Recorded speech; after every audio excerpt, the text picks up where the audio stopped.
সম্মানিত সুধী, আসসালামু আলাইকুম। আপনারা সকলেই দেখছেন আপনাদের পছন্দের ইউটিউব চ্যানেল ইকবাল হোমিও হল। আজকে আমি আলোচনা করব বহুল প্রচলিত একটি রোগ অ্যালার্জি নিয়ে। মূলত অ্যালার্জি কি, অ্যালার্জি কেন হয় এবং এর থেকে বাঁচার উপায় কি। তো প্রথমে আমরা জানবো অ্যালার্জি কি।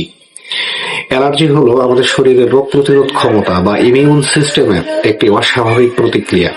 সাধারণত আমাদের শরীর ক্ষতিকর জীবাণু যেমন ভাইরাস, ব্যাকটেরিয়া থেকে আমাদেরকে রক্ষা করে, কিন্তু শরীরের এই প্রতিরক্ষা ব্যবস্থা যখন ধুলোবালি, পরাগরেণু বা নির্দিষ্ট কোনো খাবার যা ক্ষতিকর নয় এমন বস্তুকেও শত্রু মনে করে আক্রমণ করে বসে, তখন তাকে অ্যালার্জি বলে।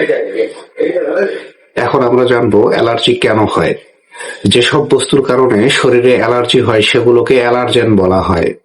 আমাদের শরীর যখন এই অ্যালার্জেনগুলোর সংস্পর্শে আসে তখন রক্তে হিস্টামিন নামক এক ধরনের রাসায়নিক উপাদান নির্গত হয়।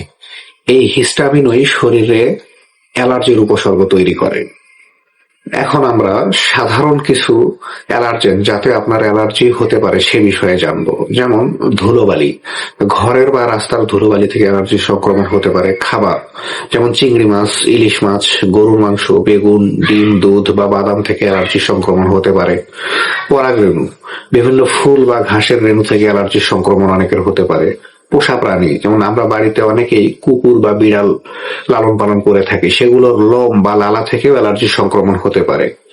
ঔষধ, বিশেষ করে পেনিসিলিন বা ব্যথানাশক কিছু ঔষধ আছে যা থেকে অনেকের অ্যালার্জির সংক্রমণ হতে পারে। এছাড়া পারফিউম, কসমেটিক্স সামগ্রী বা পোকামাকড়ের কামড় থেকেও অনেকের অ্যালার্জির সংক্রমণ হতে পারে।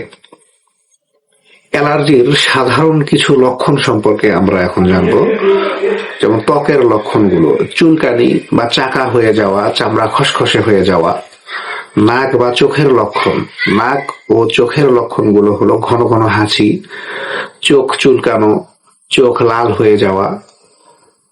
পেটের যে লক্ষণগুলো প্রকাশ পায় সেগুলো হলো বমি বমি ভাব, পেট ব্যথা, ডায়রিয়া হতে পারে। শ্বাসনালীর যে সংক্রমণ, শ্বাসনালীর লক্ষণগুলো হলো কাশি, শ্বাসকষ্ট, বুক ধড়ফড় করা ইত্যাদি। এখন আমরা জানবো অ্যালার্জি থেকে বাঁচার উপায়। আপনার ঠিক কিসে অ্যালার্জি হয় তা খুঁজে বের করা সবচেয়ে জরুরি। যে খাবার বা পরিবেশের সমস্যা হয় সেটা আপনাকে অবশ্যই এড়িয়ে চলতে হবে।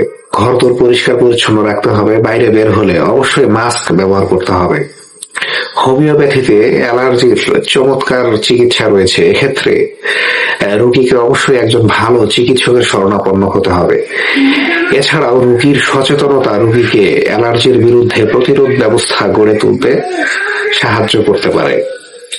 সর্বোপরি অ্যালার্জি থেকে বাঁচার সবচেয়ে বড় হাতিয়ার হলো রোগীকে সচেতন হতে হবে। তো ভিডিও আর বড় করব না, আজকের আলোচনা এ পর্যন্তই। আসসালামু আলাইকুম।